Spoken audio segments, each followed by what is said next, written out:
자, 지금부터 태평천하 한번 해보도록 하겠습니다. 자, 태평천하는 5대에 걸친 이야기예요. 그래서 여기 보면 주인공부터 보면 윤지검 영감이 주인공인데 이 윤지검 영감의 아빠가 윤용규예요. 그래서 윤용규부터 시작되는데 윤용규부터 이제 이야기가 시작됐지만 여기 큰 비중을 갖고 있진 않아요. 윤지검 영감의 주인공의 아빠는 구한말 화적대에게 재산하고 목숨을 다 뺏겼어요. 그래서 이때부터 윤지검 영감은 굉장히 반사회적이고 비윤리적인 생각을 갖게 돼요. 오히려 일제감정기 때 우리나라를 지켜줄 수 있는 사람이 나에게 도움이 되는 사람이구나. 그래서 제목 자체가 지금 태평천하인데 일제감정기를 오히려 우리나라가 행복한 시절, 내 재산을 지켜주는 시절, 태평천하다라고 생각하고 좋아합니다. 이 윤지검 영감은 몰락한 양반 출신이고 아버지의 죽음 이후 지독한 구두쇠로 살아가면서 재산을 긁어 모은 인물이에요. 그래서 일제감정기 현실을 태평천하다라고 생각하면서 명예와 이제 체면에 집착합니다. 이 사람이 어느 정도로 구두쇠였냐면 인력거꾼한테 도착하고 나서 인력거꾼이 그러니까 원하시는 대로 주세요 이렇게 얘기하니까 윤지검 영감이 나 그럼 안 줄래 이러면서 그 돈조차 안 주려고 그냥 돌려보냅니다. 그래서 이제 가난한 사람들의 돈까지 굉장히 다 모두 가져가려고 하는 못된 인간이죠. 그 다음에 요 밑에 윤창식이 나옵니다. 윤직원의 첫 번째 아들. 근데 한마디로 한량이에요. 겉으로는 신사처럼 행동하지만 실제로는 술, 도박, 여자에 빠져서 가산을 탕진하고 기생 출신 첩옥화를 두고 있습니다. 그래서 윤창식의 첫 번째 아들이 윤종학이에요. 그래서 윤직원의 큰 손자 윤창식의 아들. 얘는 학업 실패 후에 겨우 군서기가 되었어. 근데 도지 사기, 고리대금 사기, 감옥 수감 이런 걸로 온갖 사고를 쳐대서 윤지검 영감이 이제 자기 아들하고 첫 번째 손주한테는 모든 기대를 버려버리죠. 그다음 여기 윤태식이라는 사람이 나오는데 윤태식은 여기 소설은 안 나오지만 윤지검 영감의 아들이에요. 또 어떤 아들이냐? 윤지검 영감이 이 와중에 여자를 너무 좋아해서 자기 손주뻘인 어떤 기생과 아들을 낳습니다. 근데 너무 60 넘은 나이에 아들을 낳았는데 그 아들이 장애인으로 태어나게 되었습니다. 맨 마지막에 윤종학 보면 유일하게 긍정적인 인물이고 윤창식의 두 번째 아들이에요. 일본 유학 후에 사회주의에 가담돼서 체포되면서 이제 윤지검 영감이 마지막에 막 깎아 죽일 놈 하고 욕하면서 싫어하는 인물로 바뀌게 됩니다. 자, 여기 밑에 볼게요.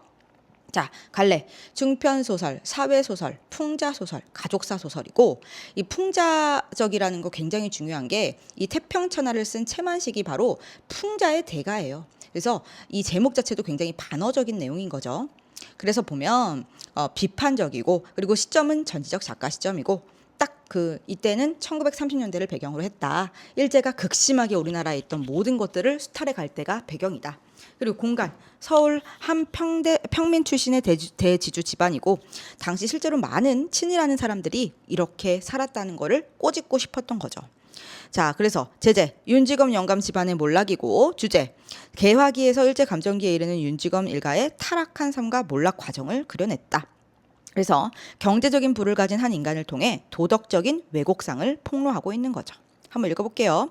망진자 호야니라. 자, 한마디로 진나라를 망하게 할 자 호이다. 무슨 뜻이냐? 이건 배경을 좀 알아야 하는데 진나라를 망하게 할 사람이 호야니라라는 것을 한 예언가가 진시황에게 얘기를 해줍니다. 진시황은 그때부터 이제 두려움에 사로잡혀서 만리장성을 쌓기 시작해요. 아마도 이 호자가 오랑캐 호자니까 우리 진나라는 오랑캐한테 망하겠구나.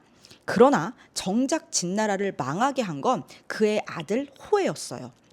그래서 이 망진자 호얀이라라는 부분이 중요한 거는 이 부분을 통해 이 윤지검 영감의 집안을 망하게 할 사람도 외부 세력이 아니라 집안 내에서 있을 것이다 라는 걸 알 수 있는 거죠.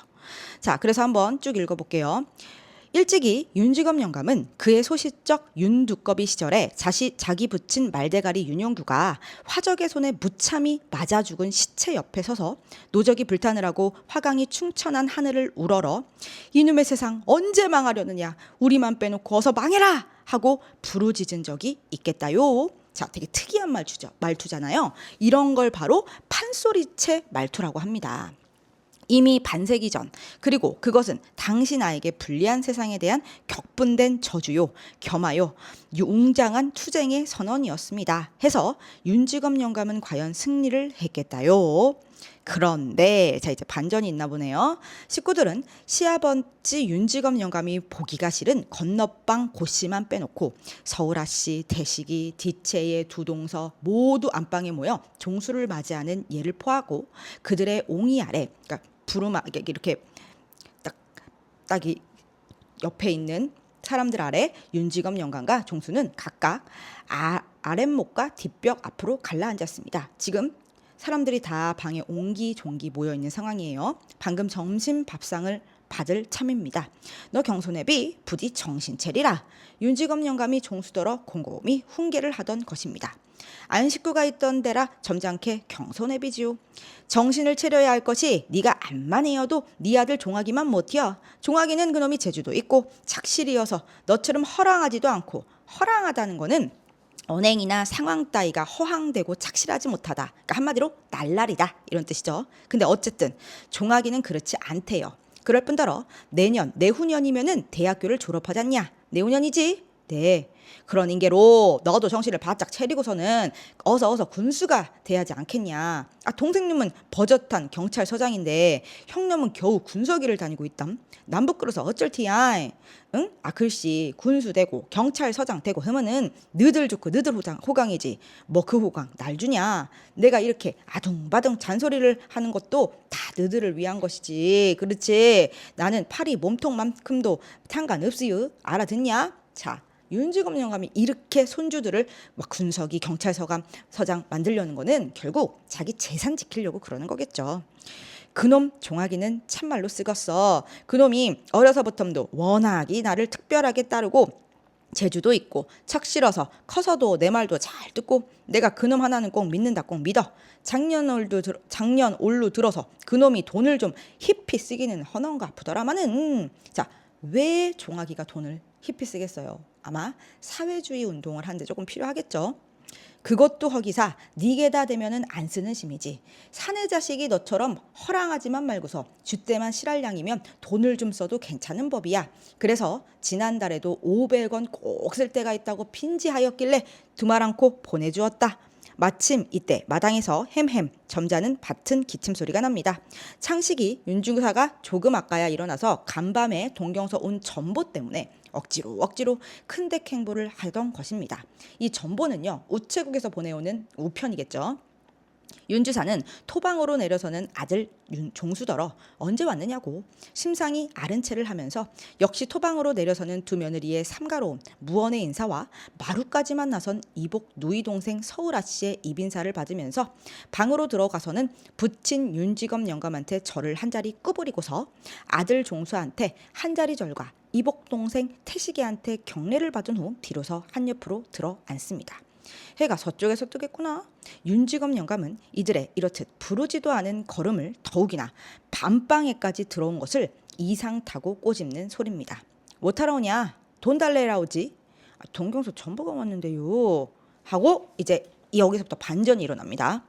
진나라를 망할 자 호라는 예언을 듣고 변방을 막으러 만리장성을 쌓던 진시황. 그는 진나라를 망한 자 호가 아니요 그의 자식 호의 힘을 눈으로 보지 못하고 죽었으니 오히려 행복이라 하겠습니다. 자, 이 부분에서 소제목의 의미가 드러나는 거지. 결국은 고사를 인용해서 이 집안을 망하게 할 인물이 종학이다라는 걸 말해주죠. 또 윤지검 영감 난리 났습니다. 사회주의라니.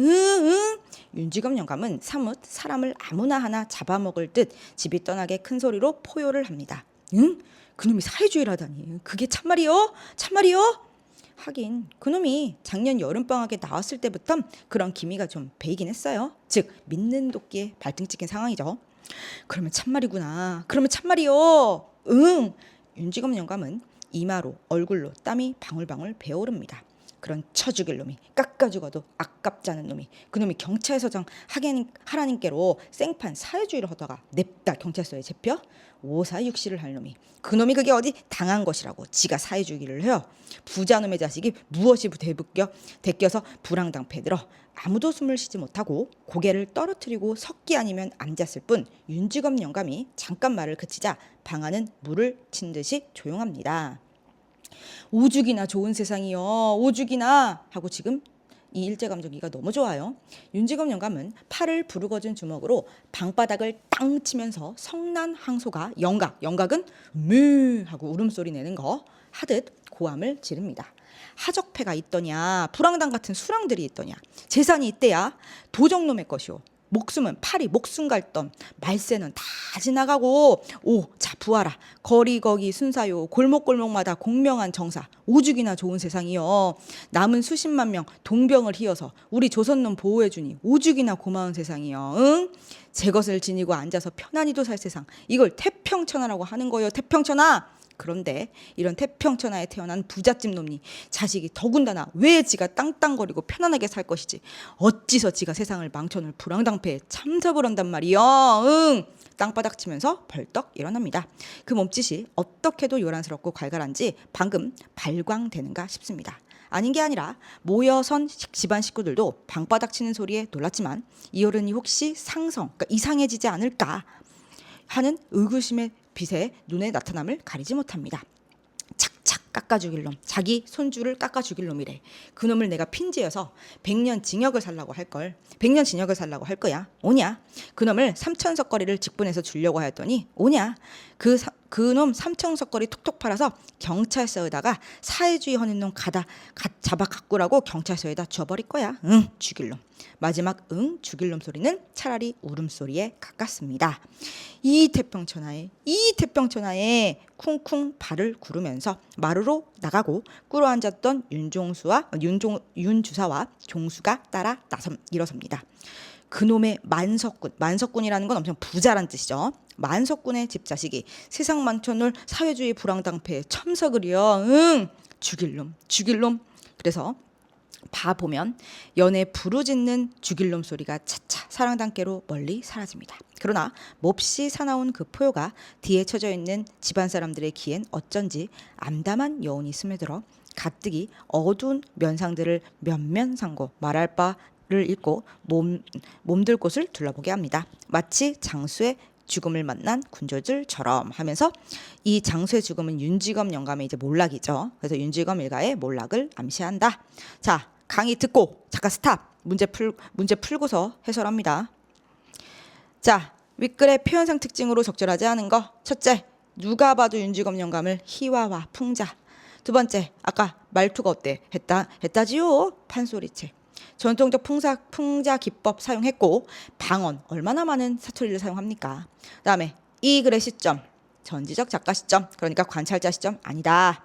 그다음 두 번째, 윤직원의 아버지는 화적대에게 죽음을 당했다. 윤영주 씨 그랬죠. 그다음 두 번째, 윤직원은 손주들이 군수와 경찰서장 되어야 한다고 생각한다. 그렇지? 그리고 상식은 윤직원의 유산을 노리고 억지로 그에게 잘 보이려고 노력한다. 요거 앞에 가서 보면 어때?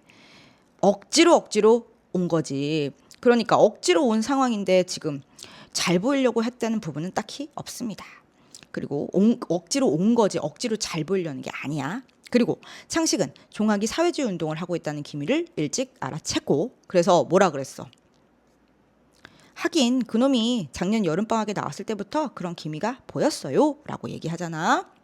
그 다음 5번, 종학은 작년과 올해 윤지검 영감에게 돈을 비교적 많이 갖다 썼지. 자, 그 다음 5번, 이 복이 참 중요해요. 이 작품이 발표된 1930년대는 일본이 중일전쟁 일으키면서 우리나라를 병참기지화해서 인적, 물적 자원을 약탈했어. 그러니까 사람도 물건도 다 가져갔으니까 이 제목 자체가 얼마나 반어적이야. 우리 민족이 너무너무 힘들 텐데.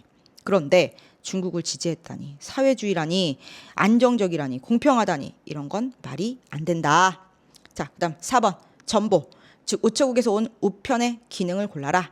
등장인물을 간접적으로 제시하는 거 가. 맞지? 그 종학이가 사회주의하다 잡혔다. 두 번째, 극적 반전 유도 맞겠죠? 근데 결속은 왜 나와? 그다음 소설 속에 일어난 사건의 내용 전달도 맞겠지. 근데 5번 갈등 해소 말이 안 돼. 자, 그다음 작가가 윤지검 영감을 대하는 시선 찾아라. 풍자 찾아라. 딱 바로 4번으로 가야지. 두꺼비 파리를 물고 두어미에 치달아 앉아. 이거 상간놀이잖아. 건너산 바라보니 백송골이 떠 있는데 가슴이 끔찍해서 풀쩍 뛰어내렸다가 두어미에 자빠졌구나. 마침 날랜 나였기 망정이지 어여질 뻔했구나. 그 파리 백성을 괴롭히는 탐관오리에 대한 풍자 작품이니까 요 4번이지. 그다음 5번은 매력적인 오답인데 이것도 걔를 막 싫어해. 근데 하고 싶은 말은 희화화해서 그쳤어. 비판의 의도가 아니라 자기가 자기가 고은님을 보고 싶은데 안 오는 그 상황을 그냥 걔한테 전가해서 이게 얄미워 이걸로 끝나기 때문에 5번은 될 수 없다. 자, 이제 이후 강의는 동영상 선생님 녹화해놨으니까 동영상으로 들읍시다.